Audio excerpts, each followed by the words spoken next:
શરૂઆત કરીએ સમાચારની કચ્છથી તો કચ્છના કુકવા ગામે ભુજ તાલુકા પંચાયત દ્વારા એક તરફી દબાણ હટાવવાની કામગીરી કરાતી હોવાનો આક્ષેપ કરાયો છે।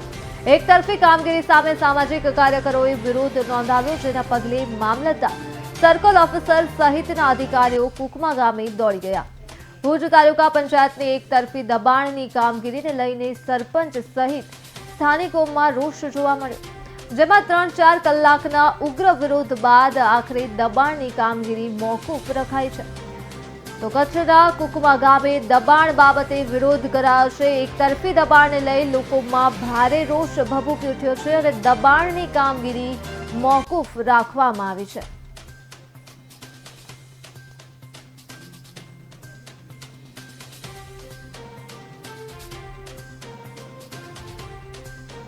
આજે કુકમા મધ્યે જ્યારે એક તરફી વાતાવરણ ઊભું કરી બે કોમોનો વચ્ચે વૈમનસ્ય ઊભું કરવા માટેના જે પ્રયાસો હતા તે ખરેખર તંત્રની સામે ઉગ્ર રજૂઆત લલિત અધિકાર મંચના પ્રમુખ અને હું સાથે રહી અને કરતા અને કાગળો બતાવતા તેને આજે રદ કરવામાં આવ્યું છે અને ખરેખર સત્યની જીત થઈ છે। અને અહીંના જે સરપંચ છે તેમણે પણ ખુલ્લા દિલથી કીધું કે અમે સાથ સહકારો આપવા તૈયાર છીએ, પણ એક તરફથી બધા દબાણો તૂટવા જોઈએ, કોઈ એક કોમ કે કોઈ એક વ્યક્તિને ટાર્ગેટ ન બનાવો કરીને।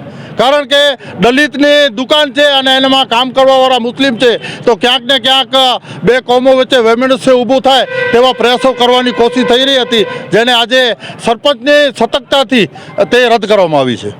આ કુકમામાં આજે અનેક એવા દબાણો છે તે તંત્રને ક્યાંય દેખાતું નથી, શું કહે? ખરેખર અમે જે રજૂઆતો કરી અને મામલતદાર સાહેબે પણ સાંભળ્યું, કારણ કે આ એક તરફી વાતાવરણ ખોટું ઊભું થાય તે માટે એક તરફી દબાણનો પ્રશ્ન ઊભો કરી અને ખરેખર તો અહીં કને જોવા જઈએ જે ભાઈએ ફરિયાદ કરી છે તે પોતે કાચના મકાનમાં બેઠો છે, એનો પોતાનો આખો કોમ્પ્લેક્સ છે એ ગેરકાયદેસર છે। કારણ કે અમે દસ્તાવેજો જોયા તે પ્રમાણે પંચાયતે એને રહેણાંક માટે આપેલું છે અને તે પણ સગીર અવસ્થામાં એનો બાપ જ્યારે સરપંચ હતો ત્યારે એને ફાળવવામાં આવી છે। તો આવું ક્યાંક ને ક્યાંક તંત્ર ખુલ્લા દિલથી જો કામ કરશે તો ગરીબ માણસોની રોજીરોટી છીનવાનો ક્યાં પ્રયાસ નહીં થાય કરીને। સરપંચ ઉપર તાલુકા પંચાયત દ્વારા જે દબાણ લાવવાની જે વાત સામે આવી છે એ બાબત ખરેખર બહેને જેવી રીતે ત્યાં કને પોતાને સ્વાભાવિક રીતે માણસને દુઃખ થાય તો દુઃખની લાગણી સાથે કીધું કે મને રાતના 12 વાગે અને ફોન ઉપર ધમકી આપી, પછી લેખિતમાં ધમકી આપે કે તમને સુપરસીડ કરી નાખશું, અને એક બાઈ વિધવા બાઈ હોય અને એનો કોઈ અહીં કને હાજર ન હોય ને આવી જો ધમકીઓ મળતી હોય તે ખરેખર કોઈકના ઇશારાથી કર્મચારીઓ કે અધિકારીઓ કામ કરતા એવું જણાય છે। ત્યારે અમને એક દબાણ હટાવવા માટેની સૂચના છે। આજે શું દબાણ હટ્યો છે કે નથી હટ્યો? શું ના, અત્યારે હજી દબાણ હટાવવામાં નથી આવેલું।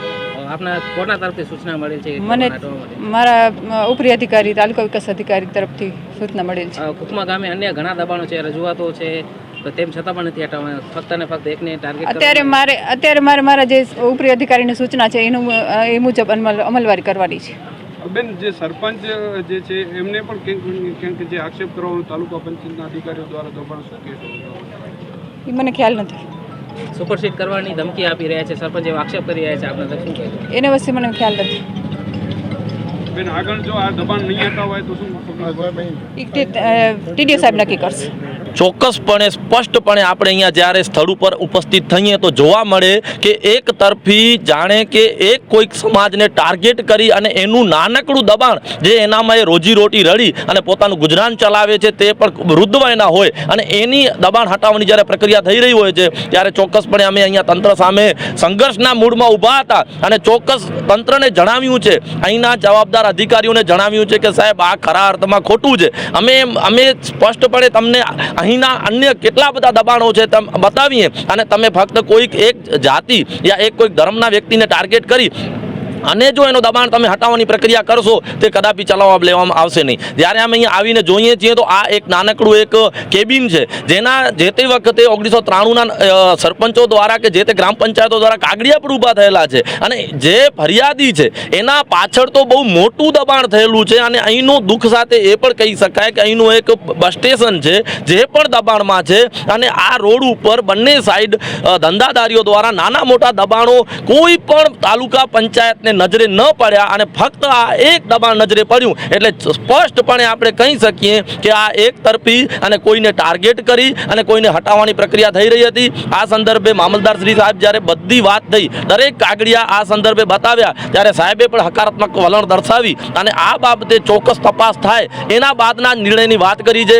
અને અમે ચોક્કસ કહીએ છીએ કે આ કુકમા ગ્રામ પંચાયતમાં આવતી જમીનો ઘણી બધી જમીનો દબાણોમાં છે. એવી ગૌચરની વાત પણ કરીએ તો ગૌચર પણ ઘણું બધું અહીંયા દબાણમાં છે. તો સાહેબ અમે એમ કહીએ છીએ તાલુકા પંચાયતના જે તે અધિકારી જે અહીંયા પોતાના વ્યક્તિગત સ્વાર્થ ખાતર જે સરપંચને પણ દબાણ કરી રહ્યા છે અને પોતાની કોઈક વ્યક્તિગત સ્વાર્થને સાચવવાની જે પ્રક્રિયા કરી રહ્યા છીએ તો તેમ સાહેબ અમે તમને જણાવીએ છીએ કે આ કૃત્ય આજે નહીં ચાલે અને કાલે નહીં ચાલે.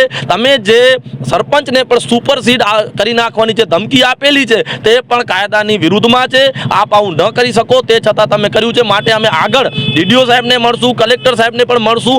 આવા કૃત્યની વિરુદ્ધમાં છીએ અને આજે આ દબાણ હટાવવાની જે પ્રક્રિયા હતી તે તંત્ર દ્વારા મોકૂફ રાખવામાં આવી છે. માટે અમે ચોક્કસ તંત્રના જે તે અધિકારી અહીંયા આવ્યા અને સાંભળ્યું એમનો પણ આભાર વ્યક્ત કરીએ છીએ. મીડિયાએ પણ આ મુદ્દાને ચોક્કસ ધ્યાનમાં લીધું, કારણ કે આવો બનાવ એક તરફી જ્યારે આજે આપણે એક કોમવાદના વિવાદના પ્રશ્નોમાં સંકળાઈ જતા હોઈએ એવા વિવાદ ટાણે જો આવા વિવાદો થશે તો ચોક્કસપણે કુકમા ગ્રામ પંચાયતનું પણ જે વાતાવરણ છે, કુકમા ગામના ગ્રામજનોનું વાતાવરણ છે, બગડી જશે. માટે આજે આ મુદ્દે ચોક્કસ લડત કરી અને સર્વે કુકમા ગામના સારા અને વ્યક્તિઓ જોડાઈ અને સરપંચનો પણ સારો એવો તટસ્થ જે નિર્ણય હતો એના સંદર્ભમાં આજે જે દબાણ હટાવવાની પ્રક્રિયા હતી જે મોકૂફ રાખવામાં આવેલ છે.